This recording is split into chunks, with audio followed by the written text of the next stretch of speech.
Hedgewitch, what's growing in your belief garden? In a physical garden, you need to test the soil to ensure the chemical balance is right for what you wish to produce. Indeed, you can buy all manner of kits and products to determine the integrity of what you've got in that physical garden of yours. Your mental garden also requires specific elements for harmonious balance. The problem is you can't buy them. Although we often try, you gotta make this mix yourself. Just as in a real garden, where you have to dig nice and deep to see what kind of soil you've got down there, so, too, will you have to be willing to test your mental soil, which consists of the totality of your beliefs.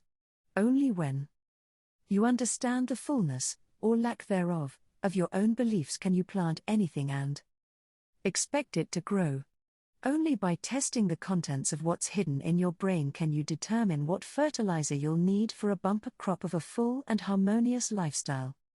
Before we begin, I'm going to tell you straight up, this isn't easy. We have so many thoughts zooming around in our heads at any given time. It can be hard to follow a single thread, especially if your subconscious mind wishes to pull that fast bait and switch. I think this thought about my past whoops. I'm having tuna tonight. Wait. Where did that come from? Your subconscious mind will volley the strange and bizarre to center court just to keep you off guard and away from ferreting out the boogie bird that resides in the recesses of your deepest troubles.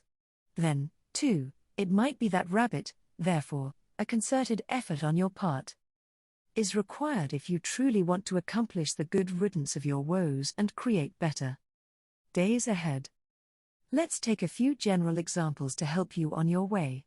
First, meet Marissa, age 27, career okay, health general, attractive, she's got great eyes and knockout legs, and she has a history of broken romances that would prove enough fodder for at least 2 full-time romance writers, without the happy endings. She goes to the gym and buys expensive makeup. Yet the love fairy has completely forgotten Marissa exists. For the purposes of this example, the main question we are always going to ask is, what did your parents say to you about love, relationships, and marriage when you were growing up?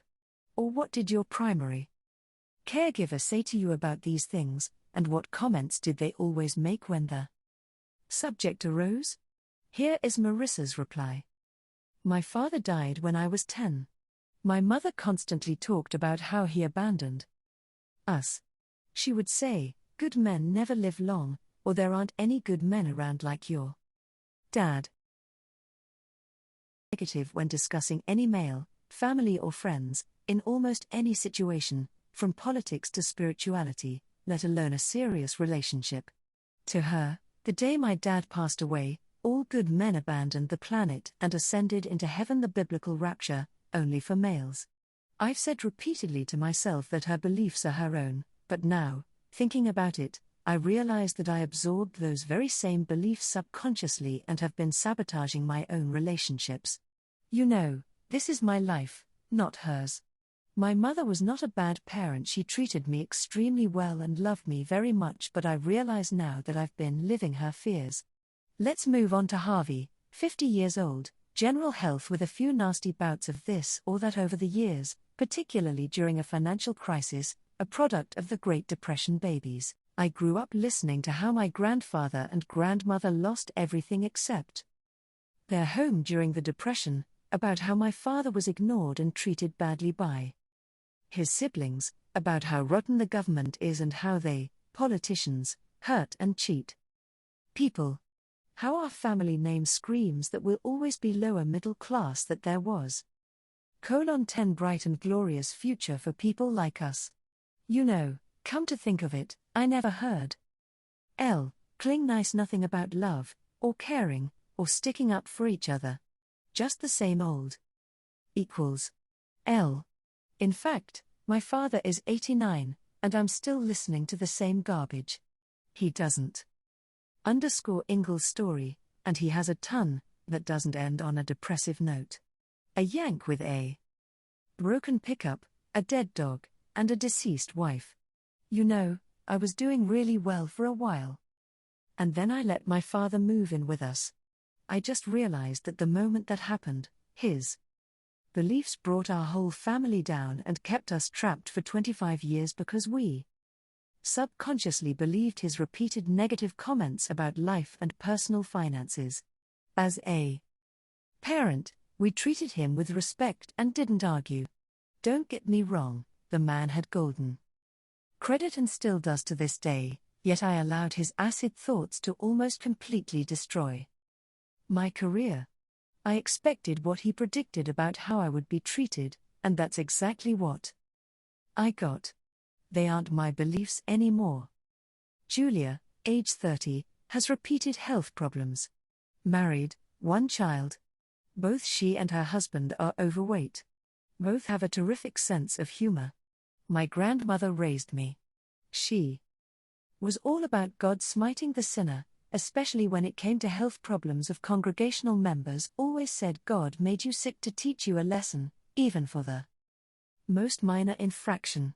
We used to make jokes about God doing overtime in our parish, and how with him around, who needed the devil to blame your troubles on? Growing up, I truly thought she was just being loony.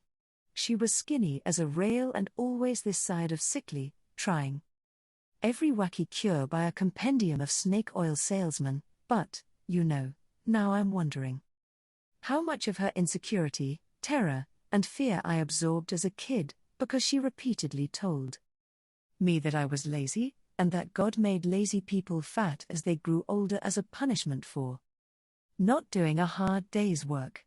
I'm a writer by trade, working at a desk for a newspaper, and even though I work long hours, my job isn't physically exhausting. Like, I'm not out in the fields or anything, and I'm not up at dawn canning, baking bread, or washing laundry by hand. I suddenly realized I've been living her terror and fear. Not anymore.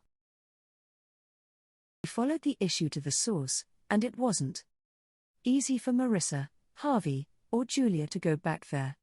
They had to sit and think about the question for a while, and in one case, Harvey, it took him several days to work through all the negative programming he heard as a child. Every time he thought of another comment his father used to make, and evidently still does, his mind would flip to something else from what time he needed to pick up his son to trouble with a new insurance company, dropping the insurance on his house. The light finally dawned on Harvey when he drove his father to a doctor's appointment and once again sat through the 23 same string of worldly complaints. Finally, light bulb, Harvey deftly switched the subject and from then on endeavored to keep changing the subject every time his father began to work through the same verbal scenario and depressive soap opera yarns. Harvey also discovered that some of his father's newer negative ideas were actually coming from a clutch of seniors that had lunch at the same establishment as Harvey's father, all Depression-era babies.